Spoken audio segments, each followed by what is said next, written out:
भारत सरकार द्वारा लाए गए 3 बिल के खिलाफ पंजाब, हरियाणा और उत्तर प्रदेश के किसान सड़कों पर उतर आए हैं।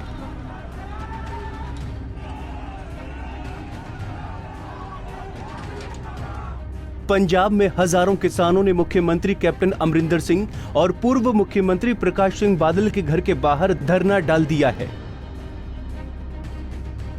किसान संगठन विपक्षी पार्टी से इन बिलों को संसद में पास न करवाने की अपील कर रहे हैं। किसानों का बढ़ता विरोध देखकर बीजेपी की सहयोग पार्टी शिरोमणि अकाली दल ने भी इन बिलों के खिलाफ संसद में वोट देने का फैसला किया है। आइए राजनीति को एक तरफ रखते हुए समझते हैं कि ये 3 बिल कौन से हैं और क्यों भारत के किसान इन बिलों का विरोध कर रहे हैं।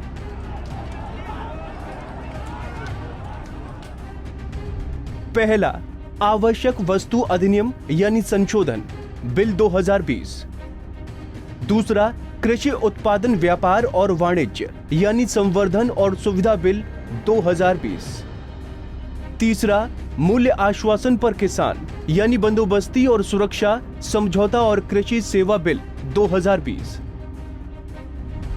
आवश्यक वस्तु अधिनियम यानी संशोधन बिल 2020 व्यापारियों द्वारा फसलों के भंडारण और कालाबाजारी को रोकने के लिए एसेंशियल कमोडिटी एक्ट 1955 बनाया गया था। अब नए बिल में आवश्यक वस्तुओं की सूची से अनाज, दाल, तिलहन, खाद्य तेल, प्याज और आलू जैसी वस्तुओं को हटा दिया गया है। इन वस्तुओं पर राष्ट्रीय आपदा या अकाल जैसी विशेष परिस्थितियों के अलावा स्टॉक की सीमा नहीं लगेगी। क्या कहती है सरकार? अब मैं अगर बात करूं एसेंशियल फूड कमोडिटीज एक्ट की, 1955 का एक्ट है, 1955 का। उस समय हमारे यहां फूड ग्रेन्स की शॉर्टेज थी। 10 मिलियन टन उस समय वीट होता था। आज 10 गुना बढ़ गया है वीट का प्रोडक्शन, 100 मिलियन टन हो गया है। उस समय राइस का प्रोडक्शन जो है अभी 4 गुना बढ़ गया है। उस समय 25 मिलियन टन था, आज 110 मिलियन टन है।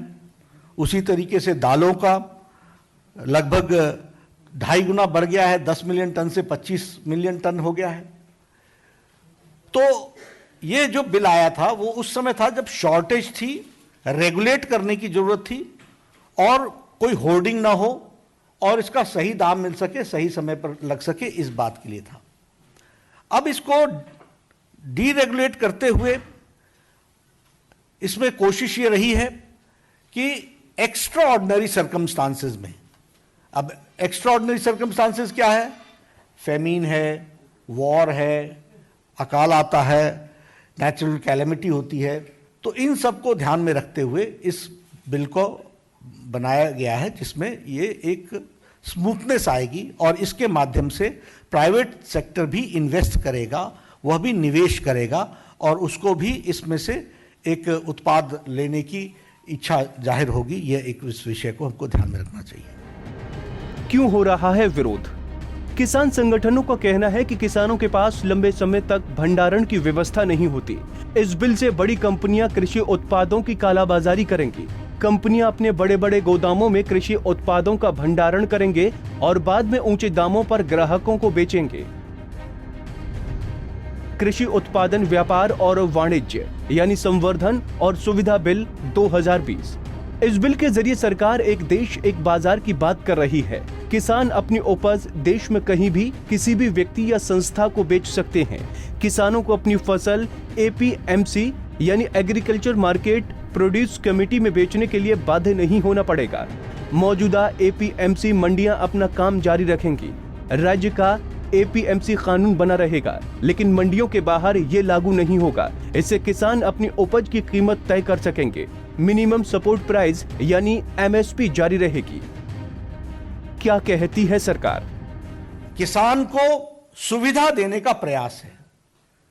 सुविधाजनक तरीके से किसान अपने उत्पाद को बेच सके, इसकी व्यवस्था है।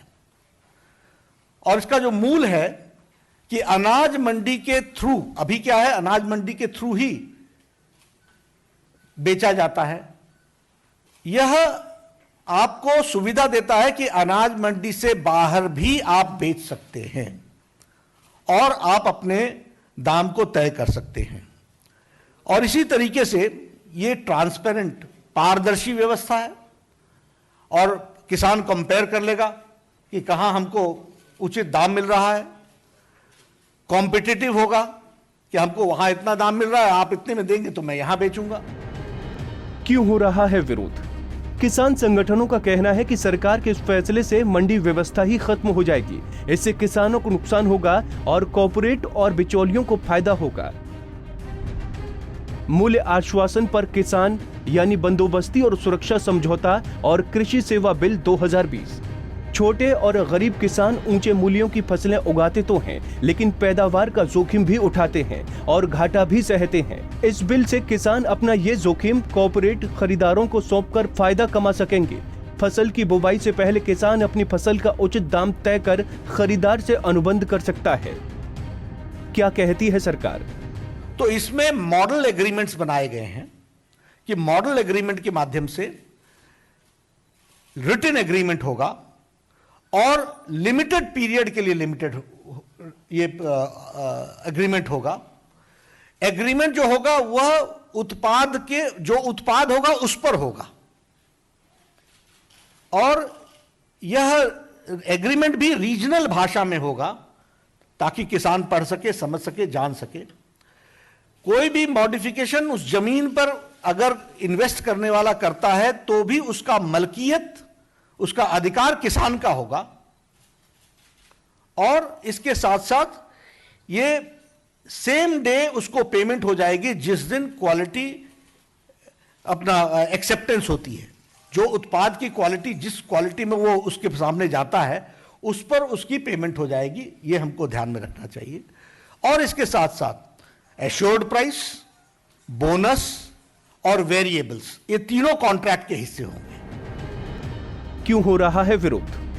किसान संगठनों का कहना है कि कंपनियां किसानों से एक निश्चित मूल्य पर खरीदने का वादा तो करती हैं, लेकिन बाद में जब किसान की फसल तैयार हो जाती है तो कंपनियां किसानों को कुछ समय इंतजार करने के लिए कहती हैं और बाद में किसानों के उत्पाद को खराब बताकर रिजेक्ट कर दिया जाता है। विवाद होने पर मामला कोर्ट की बजाय एसडीएम और जिला अधिकारी सुलझाएंगे, जिनके निष्पक्ष होने की कम संभावना है। हमसे जुड़े रहने के लिए हमारे YouTube चैनल को सब्सक्राइब करें और नई वीडियो की नोटिफिकेशन के लिए बेल आइकॉन को दबाएं। अगर आप ये वीडियो Facebook पर देख रहे हैं तो लाइक जरूर करें और ज्यादा से ज्यादा शेयर करें। धन्यवाद।